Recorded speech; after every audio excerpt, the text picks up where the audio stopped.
देवानंद हिंदुस्तान से जब कनाडा भ्रमण में जाते हैं तो वहाँ पे कनाडा में एक औरत मिलती है और उसका बेटा मिलता है उनको। वो उनके बड़े फ़ैन होते हैं और पूरा परिवार उनका देवानंद का बहुत बड़ा फ़ैन होता है। 1960 के दशक से पीढ़ी दर पीढ़ी उनकी फ़िल्में देखते हैं। 2000 के दशक में भी फ़िल्में बनाई देवानंद ने, तो उस समय भी उनकी फ़िल्में देखने के लिए बूढ़ी माँ, उनके लड़के और उनके पोते भी आए थे देखने के लिए।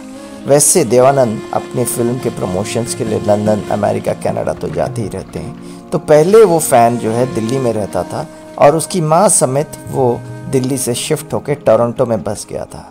तो जब देवानंद टोरंटो में जाते हैं तो वहाँ पे उनकी माताश्री और वो पूरा परिवार उनको इनवाइट करते हैं और उनके घर में खाने पे बुलाते हैं।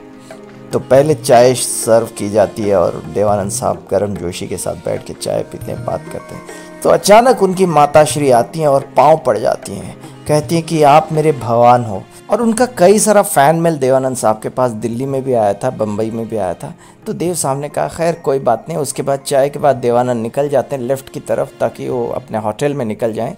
तो वो औरत दौड़ी चली आती है और एक पैकेट एनवलप दे देती है, कहती कि इसको खोलना मत। तो देव साहब ने कहा कोई बात नहीं।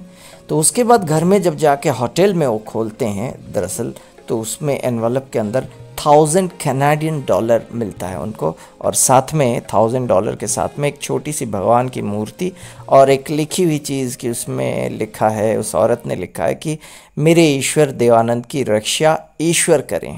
तो देखिए कितनी श्रद्धा, कितनी भक्ति। जो भगवान को वो मानते हैं वो भगवान के सामने देवानंद के लिए दुआएं मांगते हैं, अपने भगवान के लिए जिसने लोगों का मनोरंजन किया।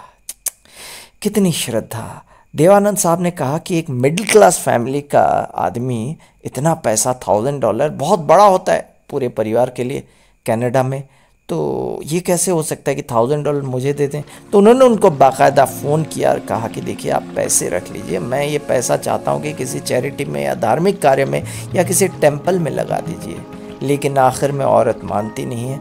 देवानंद साहब ने भी किसी धार्मिक कार्य में लगा दिया और मन में सोचा, इमेजिन किया, मेडिटेट किया कि वो सारे घर के परिवार वाले कनाडा में बैठ के दुआएं मांग रहे हैं, प्रार्थना कर रहे हैं उनके मंदिर में और देव साहब भी उनके साथ में बैठ के प्रार्थना कर रहे हैं और आंखों के सामने देव साहब की सारी फिल्में चल रही हैं। देवानंद साहब की फिल्मों को सफलता मिले, उनके जीवन को सफलता मिले, यही दुआ मांग सकता है फ़ैन। ना ऐसे फैंस पैदा होते, ना ऐसे स्टार्स देवानंद जैसे।